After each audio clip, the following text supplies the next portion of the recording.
திருநெல்வேலி உவரியில் சுயம்பலிங்க சுவாமி கோவிலில் தைப்பூச தேர் திருவிழா கோலாகலமாக நடைபெற்று வருகிறது. கூடுதல் விவரங்களை செய்தியாளர் பாலாஜி வழங்க கேட்கலாம். பாலாஜி, வணக்கம். விவரங்களை பதிவு பண்ணலாம். வணக்கம். நெல்லை மாவட்டம் திசையன்விளை அடுத்த உவரி சுயம்பலிங்க சுவாமி திருக்கோவில் தென் மாவட்டத்தில் மிக பழமையானது.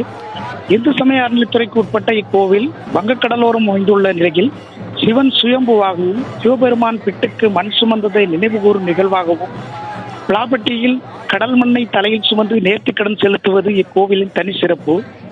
இக்கோவிலில் நடைபெறும் திருவிழாக்களில் தைப்பூச திருவிழா மிக முக்கியமானது.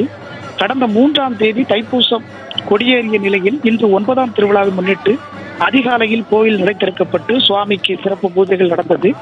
பின்னர் சுவாமி சந்திரசேகரர் மனோன்மணி அம்பிகை மேலதாளம் முழங்க கோவிலிருந்து உற்சவராக அழைத்து வரப்பட்டு திருத்தேரில் எழுந்தருளினர்.